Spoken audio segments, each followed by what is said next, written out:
दुनिया भर में कई घटनाएं होती हैं, परंतु कुछ घटनाएं ऐसी भी होती है जिनके बारे में कभी पता नहीं चलता कि उनके पीछे का क्या रहस्य रहा था। समूचे विश्व का ध्यान अपनी ओर खींचने वाली ऐसे ही एक घटना 30 जून 1908 को रूस के साइबेरिया इलाके में घटित हुई थी। साइबेरिया कड़ाके की ठंड के लिए जाना जाता है। घटना वाले दिन एक विशाल अग्निपिंड आकाश को चीरता हुआ धरती की तरफ बढ़ने लगा। फिर वो विशाल अग्निपिंड एक जोरदार धमाके के साथ धरती से टकराया। टक्कर इतनी जोरदार थी कि समूचे साइबेरिया का इलाका कांप उठा। कंपन की तीव्रता से सारा इलाका थर्रा गया। धमाका कितना जोरदार था इसका अनुमान इसी बात से लगाया जा सकता है कि धमाके के बाद धूल और अग्नि का एक विशाल बादल आकाश में बन गया। हरे पेड़ जो धमाके के स्थान से 30 किलोमीटर के घेरे में थे, धूल मिट्टी में मिलकर नष्ट हो गई। जोरदार धमाके के असर से 60 किलोमीटर दूर रहने वाले लोग भी उसकी आवाज और कंपन से बेहोश होकर गिर पड़े। धमाके की वजह से खड़े मकान पल भर में मिट्टी में मिल गई। और तो और 60 किलोमीटर दूर स्थित जानवर भी अपने आप को संभाल नहीं पाए और जमीन पर गिर पड़े। बाद में जब वो धमाके स्थल का जायजा लेने के लिए वैज्ञानिक वहां पहुंचे तो उनकी उम्मीदों के अनुसार उन्हें वहां एक विशाल गड्ढा मिलने का विश्वास था। उनकी इस उम्मीद का कारण था उनका विश्वास कि हो ना हो वहां जरूर कोई विशाल अल्कापिंड धरती से टकराया था।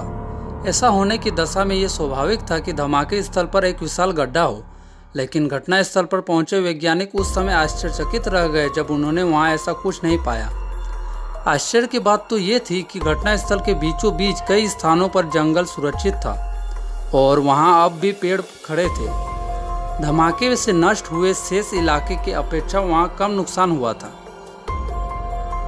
कितनी अनोखी बात थी कि जिस धमाके की वजह से 30 किलोमीटर तक का सारा जंगल नष्ट हो गया हो, वहां ठीक धमाके स्थल पर सबसे कम नुकसान हुआ हो।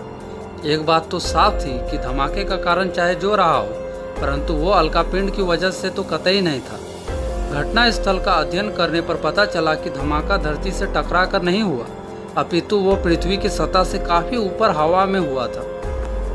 कुछ लोगों के अनुसार धमाके का कारण यूएफओ यानी अंतरिक्ष से अन्य ग्रहों से आने वाले यान था।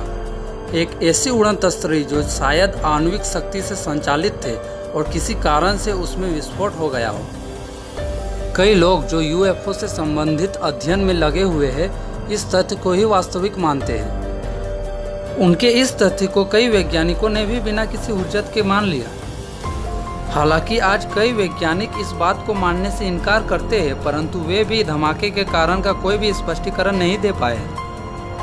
साइबेरिया में उस दिन क्या हुआ था या क्या नहीं हुआ था, यह आज भी एक रहस्य है। पर जो बात सबसे अच्छी रही वो ये कि वो धमाका सुदूर जंगल में हुआ था, ना कि किसी शहर के बीचों बीच।